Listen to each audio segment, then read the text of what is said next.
Solo El Salvador parecía ser la excepción. Eso fue lo que empezó a comentarse entre varios trabajadores de un hotel internacional después de una noche que, para muchos, parecía una escena sacada de una película incómoda, de esas que uno mira con vergüenza ajena pero no puede dejar de mirar. En un resort turístico muy concurrido de San José, Costa Rica, una mesera llamada Camila aseguró que jamás olvidaría ciertas escenas vividas en el comedor principal del hotel.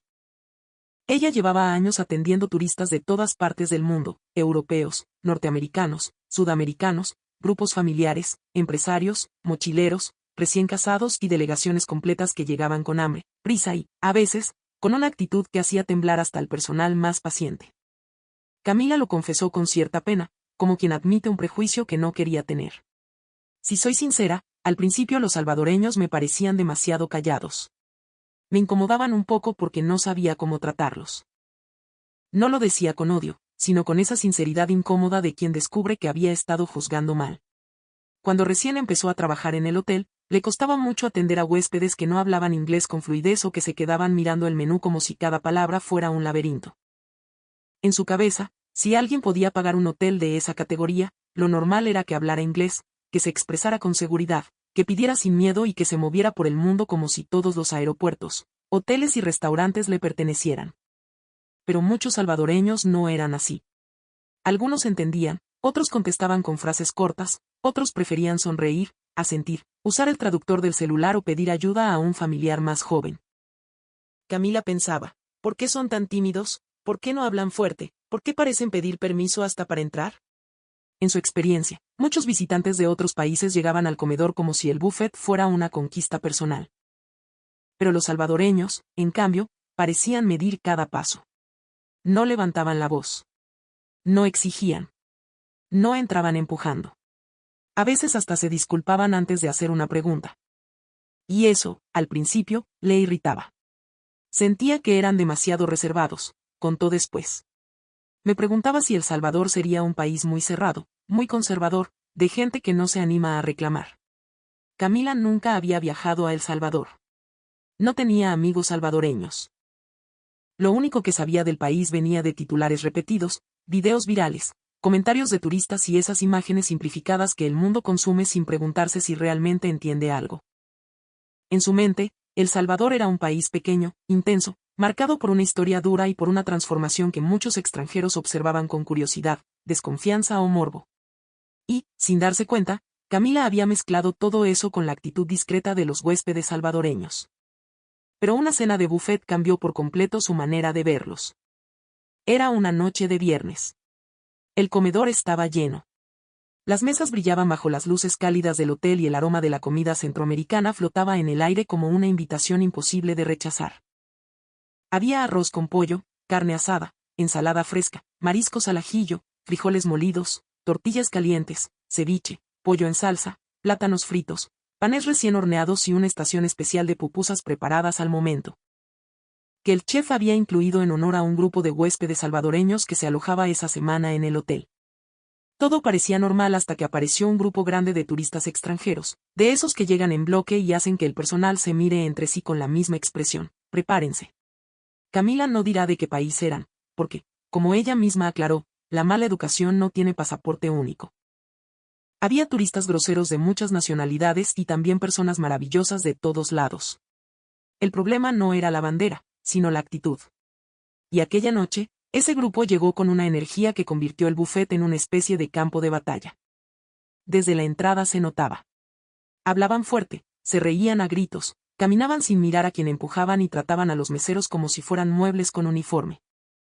Cuando Camila les pidió esperar unos minutos porque las mesas grandes aún no estaban listas, uno de ellos soltó una frase que hizo que varias conversaciones se apagaran de golpe: nosotros pagamos por estar aquí.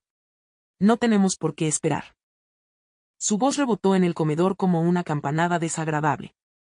Camila respiró hondo, sonrió por obligación profesional y pidió disculpas, aunque en el fondo sabía que no había hecho nada malo. Cuando por fin lo sentaron, comenzó el espectáculo. Se levantaron casi al mismo tiempo y caminaron hacia el buffet con una ansiedad difícil de describir. No parecía que fueran a cenar. Parecía que iban a saquear una mesa antes de que alguien les ganara. Frente a la estación de carnes, se empujaban con los platos levantados. En la zona de mariscos, Tomaban porciones enormes sin dejar espacio para los demás. En la mesa de panes y tortillas, agarraban montones como si no existiera la posibilidad de volver por más. Y eso era lo absurdo, era un buffet. Podían servirse de nuevo. Nadie les iba a cerrar la cocina en la cara. Pero actuaban como si cada plato fuera la última comida disponible sobre la tierra. Camila miraba con una mezcla de cansancio y resignación. Algunos platos parecían torres imposibles: arroz, carne, ensalada, pan, salsa, papas y postres apilados en una arquitectura del exceso. Uno de sus compañeros bromeó en voz baja: eso no es cena, eso es construcción civil. Pero nadie se reía de verdad. Porque el problema no era que comieran mucho. El problema era que no pensaban en nadie más. Pasaban por delante de personas que estaban esperando. Metían los utensilios en distintas bandejas. Tocaban comida con las manos. Dejaban caer pedazos al suelo. Y cuando se les pedía cuidado, respondían con fastidio, como si cualquier norma básica de convivencia fuera una ofensa personal. La escena empeoró cuando terminaron de comer. O, mejor dicho, cuando decidieron dejar de tocar la comida que habían acumulado. Las mesas quedaron cubiertas de platos casi intactos. Pedazos de carne mordidos una vez. Montañas de arroz apenas probadas. Vasos a medio llenar. Postres aplastados. Servilletas en el piso. Restos de salsa en las sillas. Camila y sus compañeros se miraron con una tristeza silenciosa. Todo esto se va a tirar, dijo alguien. Y esa frase, aunque parecía simple, pesaba mucho. Porque para quienes trabajan sirviendo comida, ver desperdicio no es solo ver platos sucios. Es ver el trabajo de cocineros, lavaplatos, agricultores, transportistas y meseros reducido a basura en cuestión de minutos. Cuando Camila intentó explicar con amabilidad que podían servirse menos y repetir después, uno de los turistas respondió molesto: no es buffet. Entonces puedo agarrar lo que quiera. Esa frase la persiguió toda la noche. Porque sí, un buffet permite elegir. Pero no debería convertir la libertad en abuso. No debería convertir la abundancia en desprecio. No debería convertir una cena en una exhibición de ego.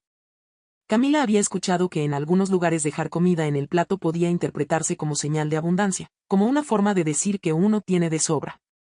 Pero para el personal, aquello no era lujo. Era carga. Era cansancio. Era limpiar durante una hora lo que se pudo evitar con un poco de consideración. Esto no es una prueba de supervivencia, pensó ella mientras recogía platos pesados de comida desperdiciada. La noche siguió y el comedor estaba al límite. Entonces ocurrió algo que hizo que Camila se quebrara. Uno de los huéspedes vio que las bebidas alcohólicas no estaban incluidas en el buffet y golpeó la copa contra la mesa. ¿Cómo que la cerveza se paga aparte? ¿Entonces qué clase de buffet es este? Camila se acercó con calma y le explicó la política del hotel. El hombre no quiso escuchar. Si la comida es libre, la bebida también debería ser libre, insistió. Otro acompañante se sumó, elevando la voz. La discusión se extendió tanto que Camila sintió que estaba defendiendo una ley universal ante un tribunal absurdo. Pasó casi una hora explicando lo mismo. Cada frase amable le costaba energía. Cada sonrisa profesional se sentía como una máscara pesada. Al final, cuando logró retirarse al área de descanso, lloró. No lloró solo por el reclamo.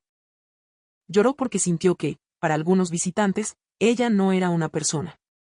Era una máquina de servir, limpiar, soportar y sonreír.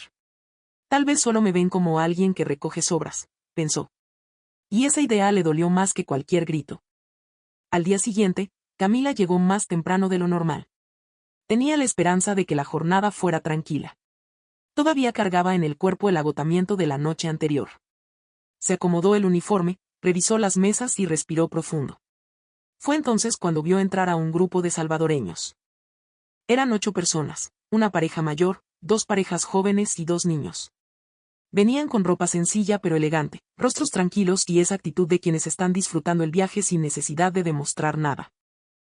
El señor mayor se acercó a Camila y, con un inglés básico pero muy cuidadoso, preguntó: "Excuse me, can we come in?". Luego, al ver que Camila entendía español, sonrió con alivio y dijo: "Disculpe, ¿podemos pasar? Somos varios. No queremos incomodar". Camila se quedó sorprendida. No era la pregunta en sí. Era el tono. No llegaban diciendo tenemos reserva, apártenos una mesa, nosotros pagamos. Preguntaban si podían pasar. Se preocupaban por no molestar. Parecía poca cosa, pero para alguien que el día anterior había sido tratada como un obstáculo, aquella frase sonó como agua fresca. Claro que sí, pasen adelante, respondió Camila. La mesa ya estaba lista, pero la cortesía del grupo la desarmó un poco. Mientras los guiaba, pensó, salvadoreños otra vez. Los calladitos. Pero esta vez no lo pensó con fastidio. Lo pensó con curiosidad. Los niños caminaban tomados de la mano. No corrían entre las mesas. No gritaban. No tocaban los cubiertos de otras personas. La pareja mayor saludó al pasar junto a otro mesero. Una de las jóvenes dijo buenas noches al cocinero de la estación de pupusas. Camila empezó a notar pequeños detalles que antes quizá habría ignorado. El buffet estaba especialmente atractivo esa noche. Había sopa de mariscos, pollo a la parrilla, arroz con vegetales, ensalada de repollo, curtido, salsa de tomate, plátanos fritos, frijoles volteados, queso fresco, y una estación de pupusas de queso, frijol con queso y revueltas. Camila pensó que, si ese grupo venía de El Salvador, seguramente atacaría la estación de pupusas con emoción. Y sí, se emocionaron. Pero no de la forma que ella esperaba. Se acercaron con calma. Miraron. Sonrieron. Comentaron entre ellos que olía rico. Pero en lugar de llenar los platos con 10 pupusas cada uno, tomaron una o dos. Una señora mayor le dijo al niño, agarrá solo lo que vas a comer, mi amor. Después, si querés más, venimos otra vez. Esa frase quedó grabada en Camila. No era una orden dura. Era una enseñanza suave, casi cotidiana. Como si cuidar la comida fuera algo que se aprende desde pequeño, no en una campaña del hotel, sino en la casa. Frente a la sopa de mariscos, esperaron su turno. Si alguien estaba sirviéndose, no se metían por un costado. No extendían el brazo por encima de otros platos. No se desesperaban. Cuando les tocaba, tomaban una porción razonable y seguían. Uno de los jóvenes vio que quedaban pocas porciones de plátano frito y, en lugar de servirse todo, tomó solo 2 piezas y dijo, dejemos para los demás. Camila lo escuchó y sintió que algo dentro de ella se movía. Dejemos para los demás. En un buffet. En un lugar donde mucha gente piensa, si lo pagué, lo agarro. Esa frase parecía venir de otra lógica. Una lógica donde disfrutar no significa acaparar. Donde pagar no significa abusar.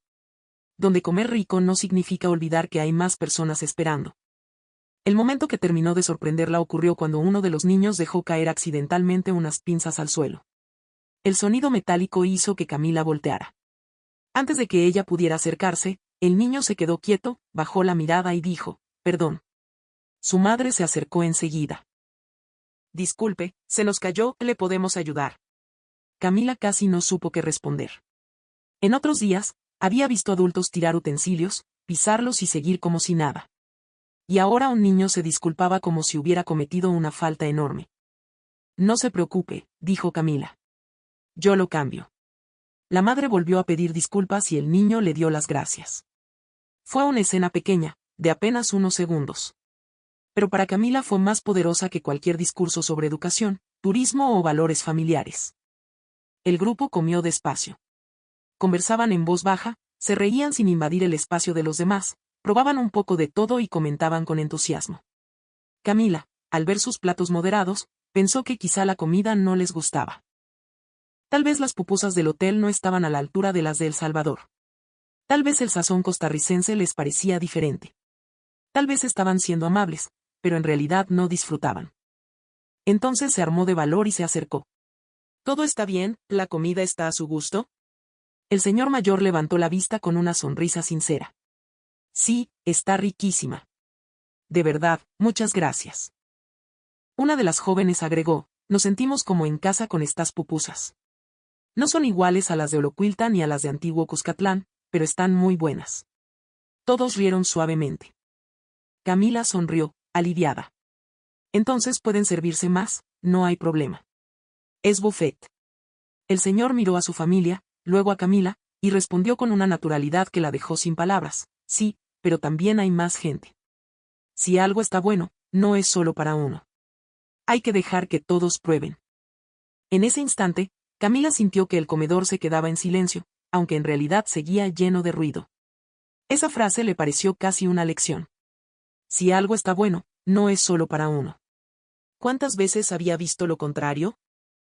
¿Cuántas veces había visto a personas tomar lo mejor, lo más caro, lo más deseado, solo porque podían? ¿Cuántas veces había escuchado la idea de que pagar daba derecho a ignorar a los demás? Para ese grupo salvadoreño, en cambio, lo rico se compartía.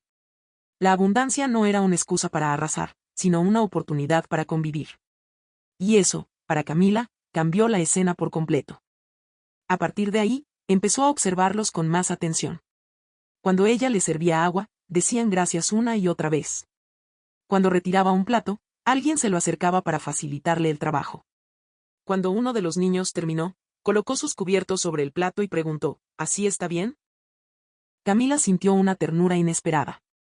No era una obediencia fingida. Era consideración. Era esa educación que no busca aplausos, pero que se nota precisamente porque no presume. Una niña le dijo a su madre en voz baja, «Mami, compartir la comida la hace más rica, ¿verdad?» Camila escuchó la frase y pensó, esta niña va a crecer entendiendo algo que muchos adultos olvidaron. No era solo una cena.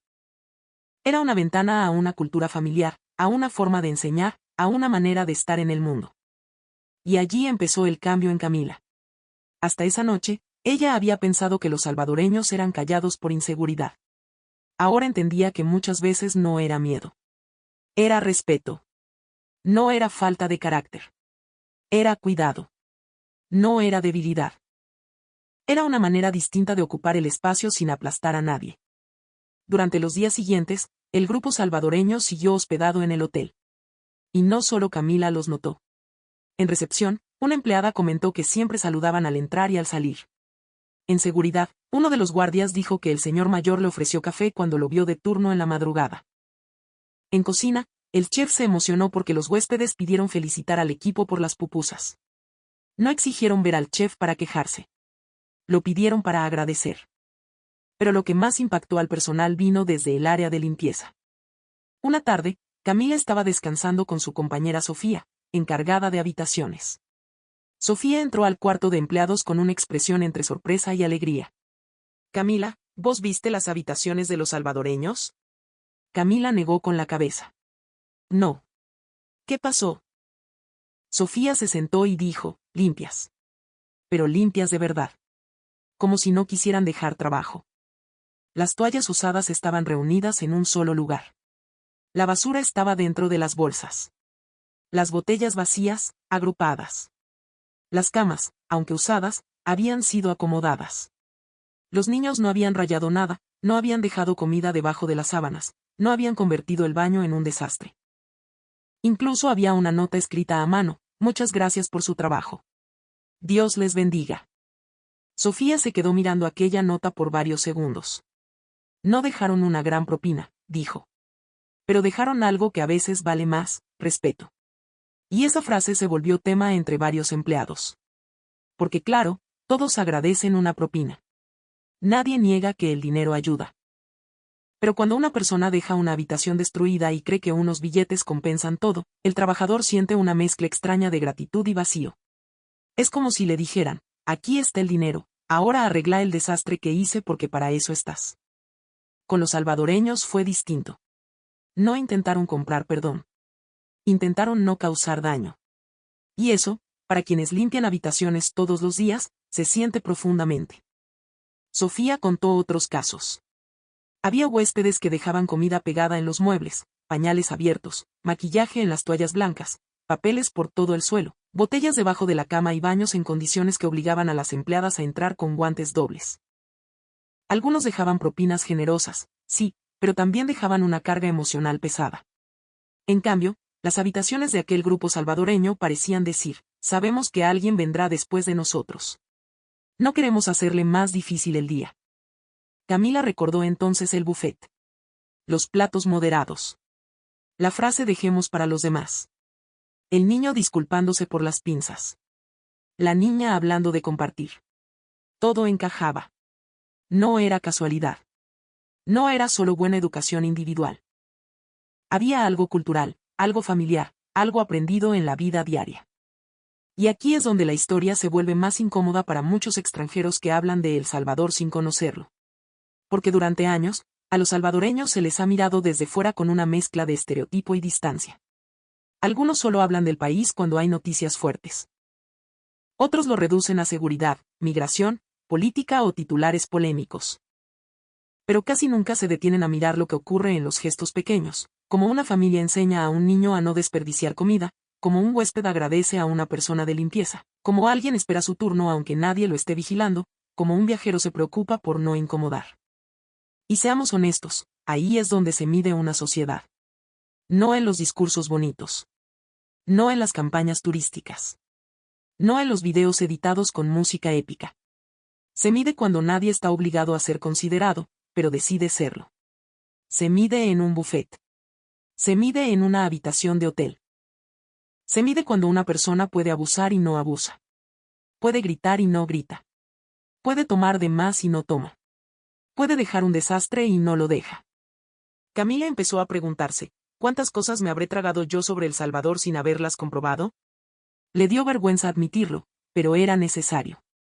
Ella había confundido silencio con falta de mundo. Había confundido humildad con timidez. Había confundido amabilidad con debilidad. Y fueron precisamente los salvadoreños, sin dar sermones, quienes corrigieron esa idea. Una noche, mientras el comedor estaba lleno, ocurrió otra escena que terminó de sellar su respeto. Un huésped de otra mesa se molestó con una mesera joven porque su bebida tardó más de lo esperado. Le habló fuerte, golpeó la mesa y le dijo que el servicio era un desastre. La muchacha se quedó pálida. Camila iba a acercarse cuando una señora salvadoreña, de la mesa vecina, miró a la mesera y le dijo con voz suave, tranquila, hija. Respire. Usted está haciendo su trabajo. No se enfrentó al huésped. No hizo escándalo. No grabó un video. No buscó protagonismo. Solo le devolvió humanidad a alguien que estaba a punto de quebrarse. Esa señora, sin saberlo, hizo más que defender a una mesera. Le recordó a todo el personal que todavía había clientes capaces de verlos como personas. Después, cuando Camila le agradeció, la señora respondió, todos trabajamos duro. Nadie merece que lo humillen. Esa frase se quedó dando vueltas en la mente de Camila durante días. Porque esa es una verdad que muchos dicen, pero pocos practican cuando tienen poder sobre alguien que los atiende. Con el paso de la semana, Camila empezó a conversar más con los salvadoreños. Le hablaron de San Salvador, de Santa Ana, de Suchitoto, de la Libertad, de los atardeceres en el puerto, de las pupusas de carretera, del café de altura, de las familias que se reúnen los domingos, de la fe, del trabajo duro, de los migrantes que sostienen hogares desde lejos. De las madres que enseñan a no tirar comida porque saben lo que cuesta ganarla. Le hablaron también de los problemas del país, sin maquillarlos. No vendían una fantasía. No decían que todo fuera perfecto. Pero hablaban con un orgullo tranquilo, distinto al orgullo arrogante. Un orgullo que no necesita aplastar a nadie para existir. Camila entendió entonces que El Salvador no podía reducirse a titulares. Ni a propaganda. Ni a miedo. Ni a debate político. Un país también se explica por cómo se comporta su gente cuando sale al mundo. Y aquel grupo había llevado El Salvador en sus modales, en su forma de comer, en sus gracias repetidas, en sus habitaciones limpias, en su manera de cuidar un espacio que no les pertenecía. El último día, antes de irse, el grupo bajó a desayunar. Camila los atendió con una emoción que intentó disimular. El señor mayor le dio las gracias por toda la atención. La niña le entregó una pequeña nota doblada. Camila la abrió después, en el área de descanso. Decía, gracias por ser amable con nosotros. Nos gustó mucho estar aquí. Nada más. Palabras simples.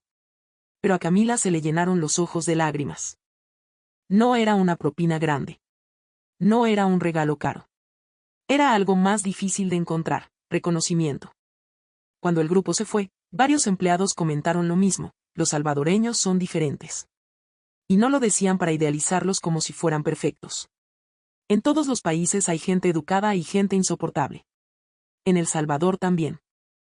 Nadie está diciendo que una nacionalidad convierta automáticamente a alguien en santo.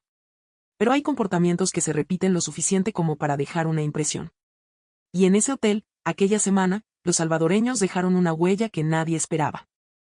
Camila, que al principio los veía como huéspedes demasiado silenciosos, terminó diciendo algo que sorprendió a sus propios compañeros: si algún día tengo hijos y quieren viajar o estudiar fuera, me gustaría que conocieran El Salvador. No por los edificios, ni por las playas, ni por lo que digan las noticias, sino porque quiero que aprendan esa manera de pensar en los demás. Y aquí viene la pregunta incómoda para todos nosotros. ¿No será que el verdadero nivel de una cultura se ve precisamente en los lugares más simples? Un buffet, una fila, un baño público, una habitación de hotel, una mesa compartida. Porque ahí no hay discursos oficiales. Ahí no hay cámaras de televisión. Ahí no hay premios. Solo está la persona frente a la comida, frente al servicio, frente al espacio común, decidiendo si va a pensar solo en sí misma o también en quien viene después. Lo que impactó a Camila no fue que los salvadoreños comieran poco. Fue que comieran con conciencia. No fue que hablaran bajo. Fue que no invadieran. No fue que dieran las gracias. Fue que esas gracias parecían salir de verdad. No fue que dejaran la habitación ordenada. Fue que pensaran en una trabajadora que probablemente nunca volverían a ver. Y eso, señores, es lo que muchos extranjeros no esperan de El Salvador. Esperan ruido, tensión, caos, titulares duros, historias extremas. Pero de pronto se encuentran con una familia que enseña a sus hijos a no desperdiciar comida. Con un señor que pide permiso antes de entrar. Con una señora que defiende a una mesera sin hacer espectáculo. Con una nota que dice Dios les bendiga. Y entonces el prejuicio empieza a romperse. Quizá El Salvador tenga muchas discusiones pendientes, como todos los países. Quizá no sea perfecto, porque ningún país lo es. Pero hay algo que el mundo debería mirar con más cuidado: la dignidad cotidiana de su gente. Esa dignidad que no aparece en las portadas internacionales, pero que viaja en cada salvadoreño que cruza una frontera, trabaja duro, respeta una mesa, cuida una habitación y agradece aunque el servicio sea parte del pago. Camila lo dijo al final con una sonrisa orgullosa, como si hubiera descubierto un secreto que el mundo todavía no entiende: ahora respeto profundamente a los salvadoreños. Me enseñaron que la educación no siempre habla fuerte. A veces entra en silencio, se sirve poquito. Deja limpio el plato y se despide diciendo gracias. ¿Qué opina usted? En un buffet donde cualquiera puede servirse cuanto quiera, tal vez se revela mejor que nunca la verdadera esencia de una persona. Porque cuando nadie te obliga a compartir, compartir se vuelve un acto de carácter. Cuando nadie te obliga a limpiar, dejar limpio se vuelve una señal de respeto. Cuando nadie te obliga a agradecer, decir gracias se vuelve una muestra de humanidad. Y en aquella noche, en un hotel fuera de su país, un grupo de salvadoreños logró algo que ningún discurso turístico habría conseguido: cambiar la mirada de una extranjera. No con propaganda. No con gritos. No con orgullo vacío. Sino con pupusas compartidas, platos sin desperdicio, habitaciones ordenadas y una educación silenciosa que dejó al personal entero hablando de El Salvador. Porque a veces, la imagen de un país no la cambia un presidente, ni una campaña, ni una noticia viral. A veces la cambia una familia común, en una cena común, haciendo lo correcto cuando nadie les exige hacerlo. Gracias por acompañarnos hasta el final. Si esta historia le hizo pensar en cómo los salvadoreños representan a su país fuera de sus fronteras, deje su opinión en los comentarios. Porque tal vez el mundo necesita hablar menos de los prejuicios sobre El Salvador y mirar más de cerca esos pequeños gestos que, en silencio, están dejando a muchos extranjeros sin palabras.